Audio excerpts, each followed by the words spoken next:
Hey guys, Chad here with Digging History. So I'm out today with Zach. We're out here at this beautiful farm that we've been to before. Up over the hill is a house that we detected a few episodes ago. I was swinging in the rain.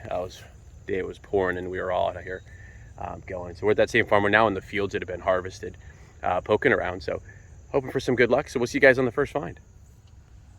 Hey guys, so we're out here in this huge field. Zach and I have been working a couple lines so far, really not much to speak of, but we came all the way down to the wood line and turned around and coming back up, and I got a pretty screaming hit here. It was like anywhere from a 28 to like a 31. Thought it was going to be a coin, but it's actually a pretty cool looking button.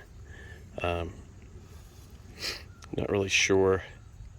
Kind of looks like there's an anchor on it, but we're not real sure. So hopefully get it cleaned up. Maybe we'll get a better picture and I'll throw it up. But cool find. All right, we're gonna keep going. Hopefully there's more here. See you on the next one. All right guys, I had a really screaming hit here, bouncing all over. It was in the sidewall down there. I plugged it out and it's another button. And this one's got, you can see there's some gilt on the back of it. Looks like a little bit of back mark, and there is some kind of design on the front of this as well. It looks like it might almost be the same little logo. All right, well, I'm gonna try to get this cleaned up. If I get a better picture of it, I will post it up here. But cool, another button. I'm gonna keep going. So, you know, I always say that the buttons that we find, they tell a story. So when I found the first of these two buttons, I immediately took some photos and sent them off to the guys who weren't with us. And of course, they began right away doing the research. And it didn't take them long to figure out what the buttons were. So I want to first and foremost say a huge thank you to Court and Jason for all their help in that. So now about the buttons.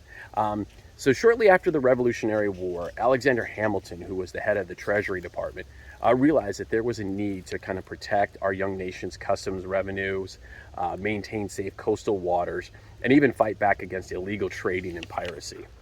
So in 1790, Congress passed the Tariff Act, and Hamilton's plan was made a reality, and the Revenue Marine Service was created. Their primary duty was actually to prevent smuggling and ensure the collection of monies owed for imported goods. Now, although they were officially part of the Treasury, they were always considered part of the military as well.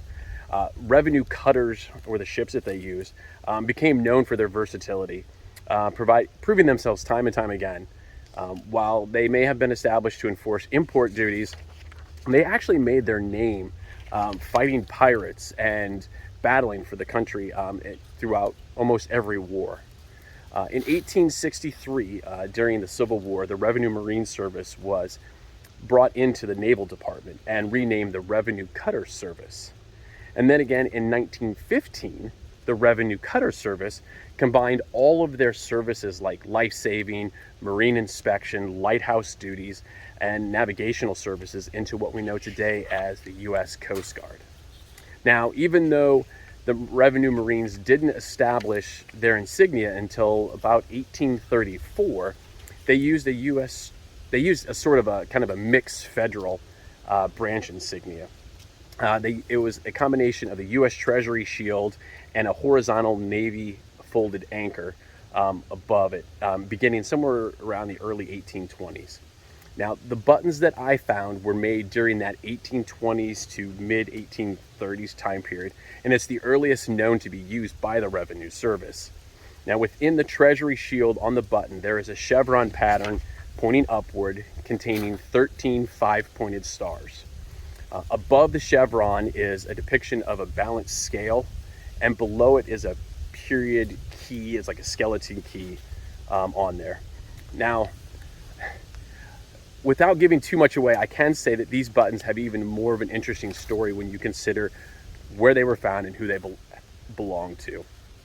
These were found at a farm that was once owned by a gentleman who was known as a hero in the War of 1812. He even went on to serve as a captain in the Revenue Service a few years later, and at one point was actually placed in command of 8 Revenue Service cutter vessels. So this is just a super cool backstory to these buttons. And it's awesome being able to uncover this history. These are something that I'm going to cherish for a very long time. These are just an amazing find. So I hope you enjoyed it. I hope you enjoyed the little bit of a history lesson there. And hope you like the rest of the show.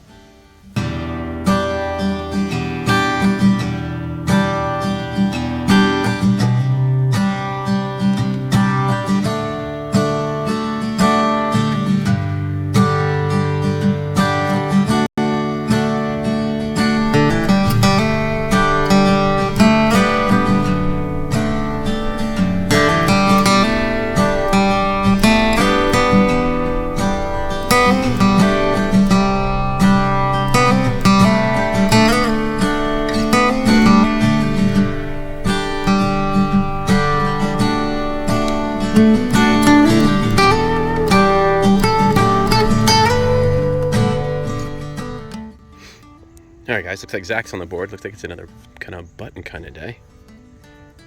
He's got, and it's definitely got something on it as well. Cool little flat button. And then I just got, at the same time that Zach was walking over, I got a little tiny, some kind of button. Cincinnati Home Guard.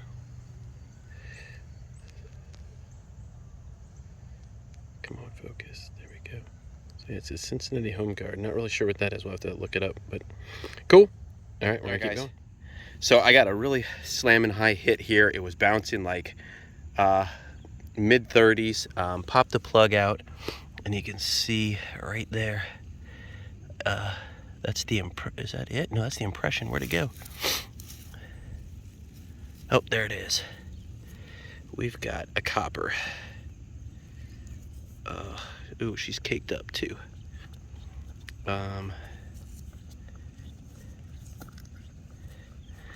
Looks like that. Looks like a bus coming through right there. That looks like a.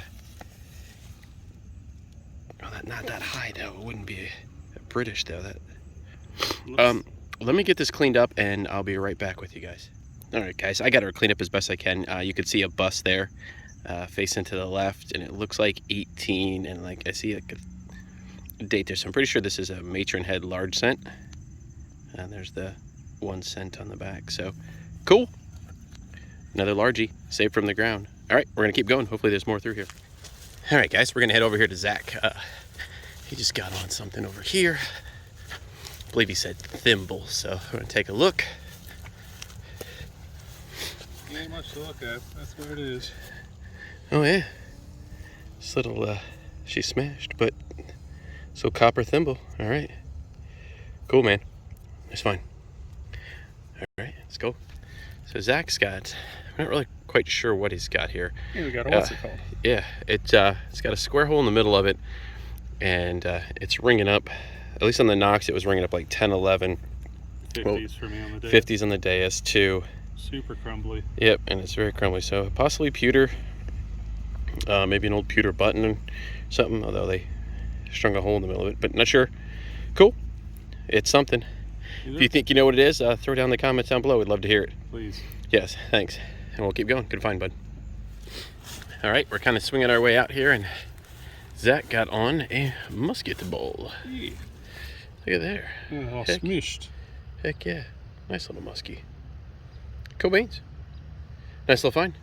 All right, guys, that's it for this week's episode. I hope you really enjoyed it. Hope you enjoyed learning about the buttons as well. I think that was super, super cool. Hope to get out here again real soon. If you liked the video, please give it a thumbs up. And if you're not already subscribed to the channel, please do so. Both those things really help with all the analytics and getting our videos shared out and stuff. So as always, we appreciate your support, and thanks for watching.